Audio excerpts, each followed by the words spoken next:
Okay, so in today's session we will discuss the concept of ion channel and the enzymes. तो basically ये ion channel या enzymes देखिए हम पढ़ के हो रहे हैं आपके सिलेबस में जो यूनिट सेकंड है उसमें principle and mechanism of drug action है। प्रिंसिपल ऑफ एक्शन को हमने लास्ट वीडियो लेक्चर में पूरा कवर कर लिया था। जो मैकेनिज्म ऑफ ड्रग एक्शन है उसमें जो देखिए नंबर ऑफ ड्रग्स हैं और वो नंबर तरीके से एक्ट करती हैं। तो जो डिफरेंट ड्रग हैं जिनका यूनिक कैरेक्टरिस्टिक है उनको हमने आइसोलेट करके ड्रग वाइज पढ़ लिया मैकेनिज्म। अब हम बात करते हैं कि majority number of drugs 4 functional protein या आप कह लो उनके टारगेट जो बाइंडिंग साइट है वो 4 फंक्शनल प्रोटीन है। वो कौन कौन सी है? आयन चैनल है, एंजाइम्स है जो कि इस सेशन में हम कवर करेंगे।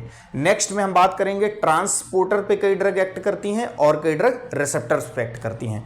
मीन आपको ये बात जरूर ध्यान रखनी है कि कोई भी ड्रग अपना फार्माकोलॉजिकल एक्शन या तो उसकी यूनिक कैरेक्टरिस्टिक हो या तो वो 4 फंक्शनल में से किसी एक प्रोटीन या किसी की तरह इन चारों में से किसी भी तरीके से किसी के थ्रू अपने एक्शन को देती है, like ion channel, enzymes, transporter and receptors. हम यहां पे बात करेंगे आयन चैनल और एंजाइम्स की। देखिए एंजाइम्स में सबसे पहले आयन चैनल की बात करते हैं। आयन चैनल्स में देखिए आपका 2 मार्क्स में पहले भी ये पूछा जा चुका है कि आप आयन चैनल के बारे में लिखिए, छोटा सा क्वेश्चन आता है। आयन चैनल के बारे में ज्यादा कंटेंट है नहीं। देखिए आयन चैनल क्या है? They are located on the plasma membrane. ये आपकी प्लाज्मा मेम्ब्रेन है और इस मेम्ब्रेन पे ये आयन चैनल है रेड कलर से। तो ये आयन चैनल है, it means it allow the entry of ion from outside to inside. और आयन चैनल और भी क्या हो सकते हैं, लाइक पोटेशियम आयन चैनल। तो पोटेशियम आयन चैनल क्या करेगा? Entry of inside, movement of potassium from inside to outside. तो देखिए ये कॉन्सेप्ट तो मैं बहुत बार बता के चुका हूं ऑलरेडी कि कोई आयन जिसकी कंसंट्रेशन या जिसका अमाउंट बाहर एक्स्ट्रा सेलुलर फ्लूइड में ज़्यादा हो वो बाहर से अंदर की तरफ मूव करेगा, और जो आयन अंदर से बाहर मूव करे इट मीन्स उसकी कंसंट्रेशन अंदर ज़्यादा है, लाइक पोटेशियम। और इसमें हम बात करते हैं इनसाइड एंट्री की, तो like sodium and calcium.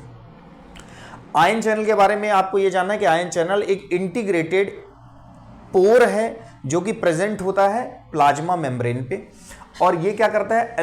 Entry करता है, अलाउ एंट्री करता है किसकी? आयन की। ये जब आयन चैनल ओपन होगा तो एंट्री ऑफ आयन होगा। And ion can be sodium और कैन बी पोटेशियम और कैन बी कैल्शियम और कैन बी क्लोराइड। तो अब depending on the specific ion the channel will be specific, like sodium ion channel, potassium ion channel, calcium ion channel. तो ये एक बात है। अब बात आती है कि ये बेसिकली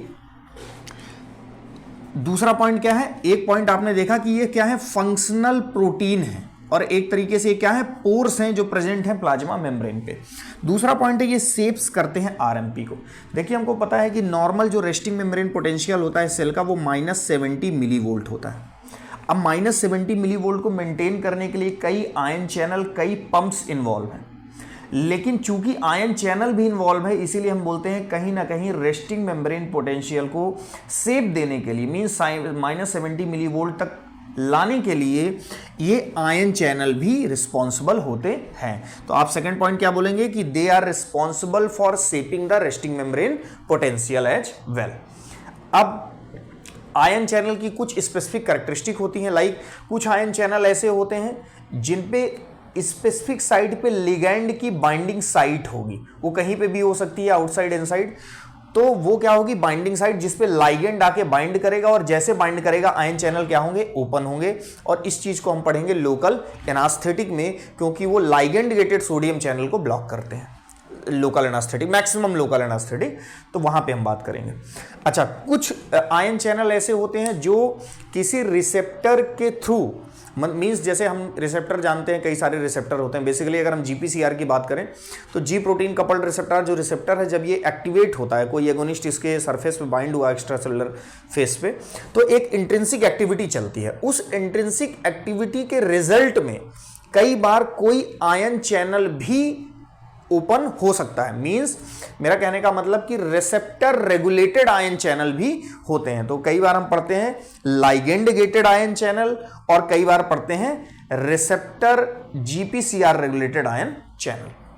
अब देखिए जैसे हम एग्जाम्पल की बात करें, आपको एग्जाम्पल जरूर कोट करना होगा जब एग्जाम में आएगा डायग्राम के साथ। तो एग्जाम्पल में क्या है कि जैसे आपके जो N type of nicotinic receptor होते हैं। निकोटिनिक रिसेप्टर 2 टाइप के होते हैं, ये डिटेल हम बाद में जब पढ़ेंगे स्पेसिफिक चैप्टर को तब डिस्कस करेंगे। लेकिन निकोटिनिक 2 रिसेप्टर होते हैं, NM और NN। तो जो NN टाइप का होता है that is an example of ion channel. ये आयन चैनल का एग्जाम्पल है, इसलिए मैंने यहाँ कोट किया। अब ड्रग्स हम बात करें, कौन सी ड्रग आयन चैनल के थ्रू अपना एक्शन देती है? Like calcium channel blocker.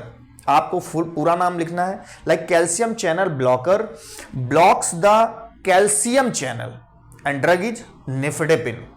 Second one is like renal epithelial sodium channel को जो ब्लॉक करती है ड्रग होती है अमाइलोराइड। तो ये अमाइलोराइड का आप एक एग्जांपल कोट कर सकते हैं, और नेफेडेपिन का इस आयन चैनल के थ्रू जो अपना एक्शन देती हैं। So this is all about the ion channel. एक स्पेसिफिक बात ये भी है कि जो आयन चैनल में सबसे फास्ट एक्टिंग जो हमारे बॉडी में रिसेप्टर हैं, दैट रिसेप्टर कह रहा हूं, जो पंप्स हैं या चैनल्स हैं, they are actually ion channel, जो कि फ्रैक्शन ऑफ सेकेंड में डीपोलराइजेशन को प्रोसीड कराने की एबिलिटी रखते हैं। तो ये मिनिमम टाइम लेते हैं एंट्री ऑफ आयन में। तो ये बात हो गई। अब हम बात करते हैं, देखिए अब ड्रग या तो आयन चैनल के थ्रू एक्ट करी तो कैसे एक्शन आएगा। अब हम बात करते हैं एंजाइम के थ्रू कुछ ड्रग एक्ट करती है। तो ड्रग एंजाइम के थ्रू 2 तरीके से एक्ट करेगी, या तो उस एंजाइम को कम्पिटिटिवली इनहिबिट करेगी किसी पर्टिकुलर ड्रग के लिए, या उसको नॉन कम्पिटिटिवली इनहिबिट करेगी। तो हम देखते हैं कि जैसे सपोज करिए ये कम्पिटिटिव इनहिबिशन का एग्जांपल है, आपको केवल एग्जांपल लर्न करके रखने हैं। Like acetyl choline. अब कोलिन एस्टरेज एक एंजाइम होता है, कौन सा एंजाइम? Choline esterase. ये एंजाइम क्या करता है? एसिटाइल कोलिन का ब्रेकडाउन कराता है। अब जब ये जितना ज़्यादा अवेलेबल होगा इट मीन्स एसिटाइल कोलिन का ब्रेकडाउन को क्या करेगा? प्रमोट करेगा। लेकिन वहीं पे जो ड्रग होती है, आपको पूरा नाम लिखना है, फाइसोस्टिग्मिन एंड नियोस्टिग्मिन। तो physostigmine and neostigmine competes with the acetyl choline for the binding of active site of cholinesterase. Means ये इससे बाइंड करता है इसके एक्टिव साइट पे, लेकिन जब ये ड्रग अवेलेबल होंगी, चाहे तो फाइसोस्टिग्मिन हो या नियोस्टिग्मिन हो, अलग अलग ड्रग हैं, तो ये इसके साथ कंपीट करेंगी किसकी जगह पे बाइंड होने के लिए? इस एंजाइम के एक्टिव साइट पे बाइंड होने के लिए, और ये कंपटीशन को विन करेंगी। तभी हम इनको बोलते हैं ये कॉम्पिटिटिव इनहिबिटर हैं किसकी? एसिटाइल कोलिन की। किसके लिए? कोलिन एस्टरेज के लिए। सेम इसी तरह जैसे एंजियोटेंसिन कन्वर्टिंग एंजाइम होता है, एंजियोटेंसिन कन्वर्टिंग एंजाइम को किसको कन्वर्ट करता है? एंजियोटेंसिन 1 को एंजियोटेंसिन 2 में। देखिए आपको एग्जांपल लर्न करने हैं, मैं थोड़ा सा डिटेल इसलिए बताता हूं ताकि आपको लर्न करने में आसानी हो।